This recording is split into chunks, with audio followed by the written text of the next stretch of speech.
Hello students, आज हम लोग कूलम्ब्स लॉ से रिलेटेड न्यूमेरिकल्स सॉल्व करेंगे। ये आपका न्यूमेरिकल नंबर पहले 3 है। इस न्यूमेरिकल में दिया है ए पार्टिकल ऑफ मास m। एक पार्टिकल है जिसका मास m है एंड चार्ज -q1, और इसका चार्ज -q1 है। Is moving around a charge plus q2। जो ये charge -q1 charge plus q2 charge के अराउंड मूव कर रहा है along a circular path of radius r। तो prove that the period of revolution of the charge q1 about q2 is given by this. मतलब इस question में हमारे पास एक चार्ज है प्लस q2, और इस प्लस q2 चार्ज के अराउंड, इसके अराउंड एक दूसरा चार्ज माइनस का q1 घूम रहा है, रिवॉल्व कर रहा है। सपोज दैट वो जिस वेलोसिटी से रिवॉल्व कर रहा है वो वेलोसिटी v है। इस चार्ज का मास m ऑलरेडी इसमें दिया हुआ है, ये m मास का चार्ज पार्टिकल है जो प्लस q चार्ज के अराउंड घूम रहा है। ठीक है, तो हमें इसका टाइम पीरियड फाइंड करना है। Radius of circular path r। मान लिया कि ये जो आपका -q चार्ज है वो +q चार्ज के अराउंड r रेडियस के सर्कुलर पाथ पे रिवॉल्व कर रहा है।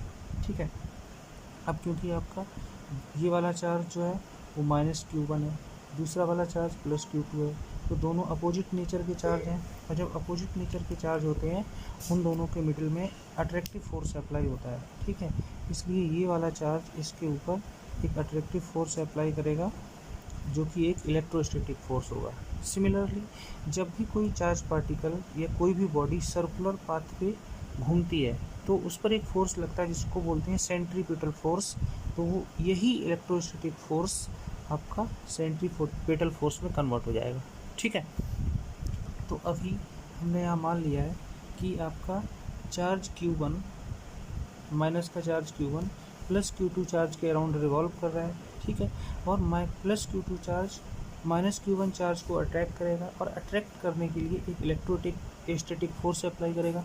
This electrostatic force can be calculated by the Coulomb's law. तो यहाँ पर electrostatic force applied by charge q2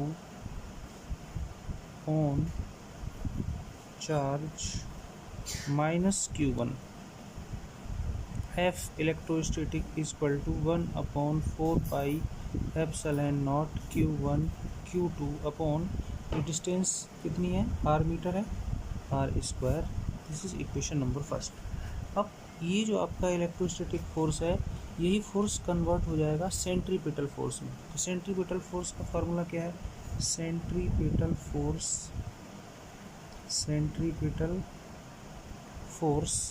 Fc is equal to mv square upon r। ठीक है, ये सेंट्रीपिटल फोर्स का फॉर्मूला होता है, where m is the mass of q1 charge particle. ठीक है, ये जो आपका q1 चार्ज पार्टिकल है इसका मास है, v is the velocity of q1। ठीक है, ये v वेलोसिटी से इसके अराउंड रिवॉल्व कर रहा है, तो v इस पार्टिकल की वेलोसिटी हो जाएगी, और r is the radius of circular path. So mv square upon r, this is equation number first. ठीक है, अब यही जो आपका सेंट्रीपिटल फोर्स है वो इसी इलेक्ट्रोस्टैटिक फोर्स से मिलता है, इसलिए दोनों इक्विट बराबर होंगे। बाई इक्वेशन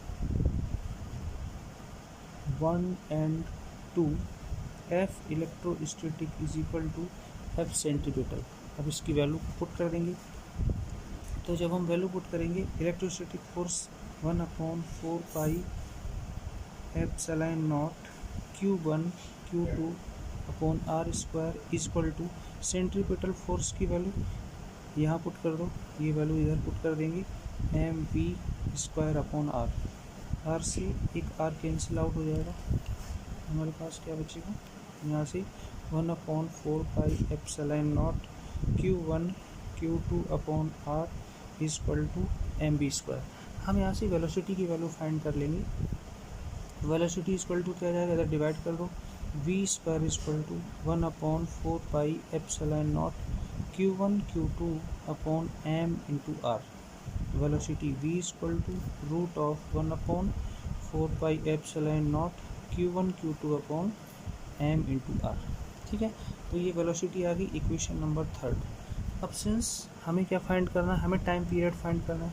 टाइम पीरियड क्या होता है, कोई भी पार्टिकल अपना एक साइकिल कंप्लीट करने में जितना टाइम लेता है उसे हम टाइम पीरियड बोलते हैं। तो ये मान लीजिए ये चार्ज पार्टिकल -Q1 0.1 से, इसको 0.1 मान लेते हैं, मूव करता है, और मूव करके जब ये अपना 1 साइकिल कंप्लीट करेगा, यहीं से चला था यहाँ पे रिटर्न होकर के आएगा, तब वो उसका टाइम पीरियड हो जाएगा। ठीक है, वो टाइम पीरियड मैंने मान लिया टी है। ठीक है, कोई भी पार्टिकल अपना एक साइकिल कंप्लीट करने में अपनी सरकमफ्रेंस के ऊपर चलेगा, तो इसका जो सर्कुलर पाथ है, इसका सरकमफ्रेंस कितना हो जाएगा, 2πr।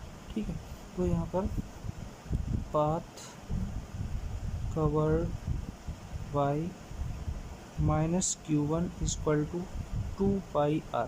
ठीक है, अब एक फॉर्मूला होता है, speed is equal to distance upon time. ठीक है, तो टाइम इक्वल टू क्या आ जाएगा, डिस्टेंस अपॉन स्पीड। ठीक है, तो टाइम पीरियड आपका, इसको टाइम एक साइकिल कंप्लीट करने में t सेकंड का टाइम लगता है, वो हमने यहाँ पुट कर दिया। इक्वल टू डिस्टेंस कितना कवर किया इसने, एक 1 साइकिल में 2πr, सरकमफ्रेंस के इक्वल 2πr। स्पीड क्या है, स्पीड पार्टिकल की v हमने ऑलरेडी कंसिडर की। अब जो अभी हमने स्पीड फाइंड की थी, इस स्पीड को, ये जो स्पीड v की वैल्यू थी, इस v की वैल्यू को हम यहाँ पुट कर देंगे। जब हम उसमें पुट करेंगे और उसके बाद सॉल्व करेंगे, तो then t equal to 2πr divided by √1/4πε0 Q1 Q2 upon m into R. ठीक है, तो यहाँ से time period t equal to, इसको रूट में लिखेंगे तो ये आ जाएगा 4π² ठीक है, इसको हमने रूट के अंदर कर दिया, डिवाइडेड बाई हो जाएगा 1/4πε0 Q1 Q2 अपॉन mr।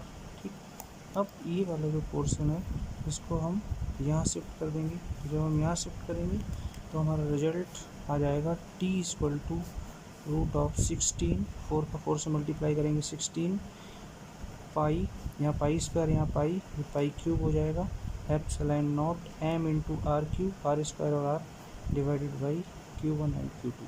ठीक है, तो ये हमारा फाइनल रिजल्ट आ गया, ये आपका एंस प्रूफ। अब नेक्स्ट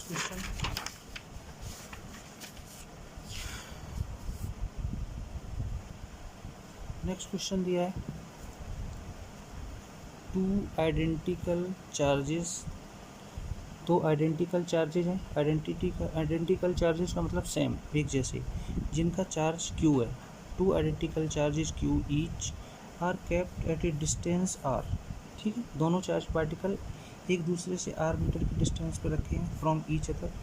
ए थर्ड चार्ज स्मॉल q, एक तीसरा चार्ज small q is placed on the line joining the above 2 charges such that all the 3 charges are in equilibrium.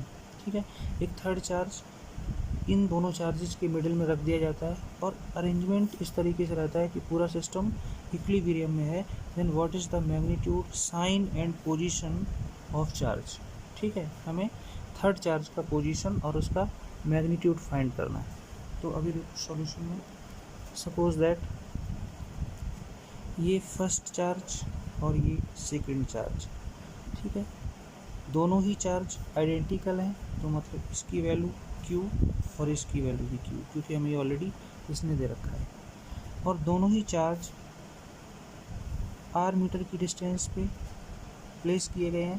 Question में बोला है कि both are kept at a r metre distance. ठीक है, अब इन दोनों के मिडिल में एक थर्ड चार्ज रख दिया जाता है, मान लो ये थर्ड चार्ज स्मॉल q। ठीक है, तो हमें इसका मैग्नीट्यूड और इसका नेचर पता करना है। तो let's consider the distance between q and q is capital R, जो हमें क्वेश्चन में ऑलरेडी दिया हुआ है, और जो थर्ड चार्ज हमने इसमें रखा हुआ है इसकी डिस्टेंस हमने यहाँ से मान लिया x मीटर है, ठीक है। तो थर्ड चार्ज q रखा है, इसकी डिस्टेंस x, तो रिमेनिंग डिस्टेंस क्या हो जाएगी r माइनस एक्स। अब हमने मान लिया कि इसका नेचर जो है वो आपका नेगेटिव है, तो q की वैल्यू है वो आपका नेगेटिव क्यों लिया है, इसके पीछे का क्या रीज़न है अभी हम डिस्कस करेंगे। सपोज दैट ये वाला चार्ज प्लस q है, ये वाला चार्ज प्लस q है, तो ये चार्ज प्लस q इसको अट्रैक्ट करेगा। Suppose that force of attraction applied is F1, और जो सेकंड चार्ज प्लस q है ये भी इसको अपनी साइड में अट्रैक्ट करेगा, वो फोर्स ऑफ अट्रैक्शन ये F2 है, ठीक है। और क्योंकि हमें इसको रेस्ट में रखना है, इक्विलिब्रियम में रखना है, कोई भी चीज़ इक्विलिब्रियम में तब होती है जब उस पर दो equal and opposite force apply होते हैं। मतलब अगर F1 और F2 दोनों इक्वल हो जाते हैं तो इसका मतलब है ये पूरा अरेंजमेंट रेस्ट में हो जाएगा, ठीक है। तो फर्स्ट ऑफ ऑल हम यहाँ पर फोर्स F1 की वैल्यू फाइंड करेंगे। Force applied by charge q on minus q, F1 is equal to 1/4 pi epsilon naught q small q, ये q है ये स्मॉल q, और डिस्टेंस इन दोनों के मिडिल में x है, x square. This is equation number 5। Similarly force applied by second charge, ये सेकंड चार्ज q और ये small q on charge small q, F2 is equal to 1/4 pi epsilon naught q upon, इन दोनों के middle में जो remaining distance है वो r माइनस एक्स हो जाएगी, r minus x to the whole square. This is equation number 2, ठीक है। अब क्योंकि हमें ये पूरा सिस्टम इक्विलिब्रियम में रखना है, और इक्विलिब्रियम की कंडीशन तब मेंटेन होगी जब ये F1 और F2 दोनों इक्वल हो जाए। अगर ये दोनों फोर्स इक्वल हैं, दोनों की डायरेक्शन अपोजिट है, तो ये एक दूसरे के इफेक्ट को कैंसिल कर देंगे और ये सिस्टम हमारा रेस्ट में रहेगा, ठीक है। तो एट इक्विलिब्रियम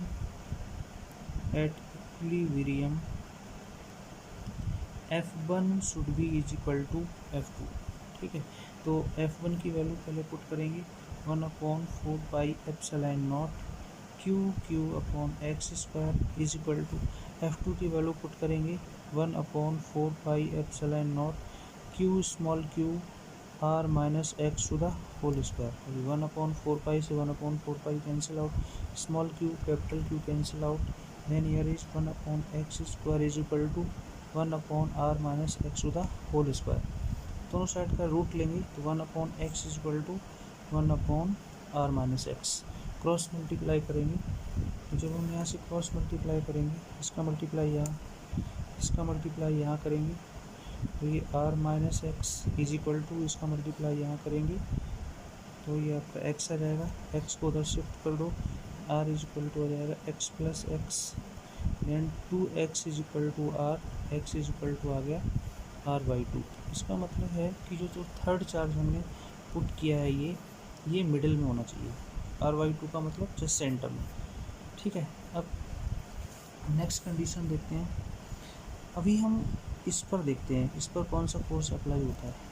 ये वाला चार्ज जो स्मॉल q है वो इस पर अट्रैक्टिव फोर्स अप्लाई करेगा। सपोज दैट वो अट्रैक्टिव फोर्स जो अप्लाई हो रहा है वो आपका F1 है, ठीक है। और ये वाला जो चार्ज है ये इस पर रिपल्सिव फोर्स अप्लाई करेगा, क्यों? क्योंकि ये दोनों सेम नेचर के हैं। वो जो रिपल्सिव फोर्स अप्लाई होगा वो आपका F2 वो आउटवर्ड डायरेक्शन में अप्लाई होगा, ठीक है, क्योंकि ये इसको रिपेल करेगा आउटवर्ड डायरेक्शन में और ये इसको अट्रैक्ट करेगा इनवर्ड डायरेक्शन में। अब ये पूरा अरेंजमेंट इक्विलिब्रियम कंडीशन में आएगा जब आपका F2 और ये F1, ये वाला फोर्स F1, ये वाला फोर्स F2 दोनों बराबर होंगे, तभी इक्विलिब्रियम कंडीशन में आएगा। तो हम पहले फाइंड करते हैं force applied y minus q on capital Q, ठीक है। वो हो जाएगा आपका F1 is equal to 1/4 pi epsilon naught Q upon ये डिस्टेंस कितनी है, एक्स है, X square. This is equation number 3rd। Similarly अब force applied by this plus Q charge on this plus Q charge. तो यहाँ पे next है force applied by plus Q on plus Q.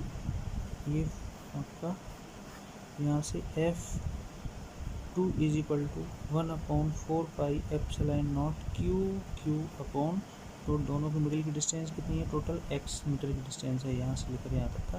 तो ये आपका आर स्क्वायर हो जाएगा। ठीक है, ये इक्वेशन नंबर 4।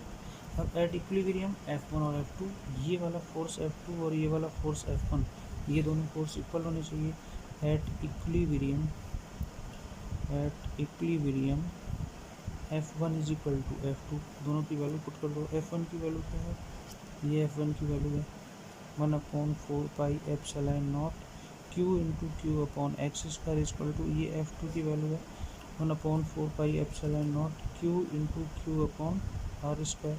1/4 पाई, एक क्यू से क्यू कैंसिल आउट हो जाएगा, यहाँ से q upon x square is equal to, ये हो जाएगा क्यू अपॉन आर स्क्वायर। अब क्योंकि हमने x की वैल्यू यहाँ से r/2 फाइंड की थी, तो जो x की वैल्यू r/2 फाइंड की थी इसको हम यहाँ पुट कर देंगे। ठीक है, जो हम यहाँ पुट करेंगे तो हो जाएगा q अपॉन r square by 4 is equal to q upon r square. R square से आर स्क्वायर कैंसिल आउट हो जाएगा, तो आपका ये 4 ऊपर शिफ्ट कर देंगे, 4q इज इक्वल टू आ जाएगा q इज इक्वल टू आ जाएगा q/4। मतलब जो आपका स्मॉल फोर्स क्यू आएगा वो आपका कैपिटल क्यू का 1/4 टाइम होगा। ठीक है, ये हमारा आंसर होगा।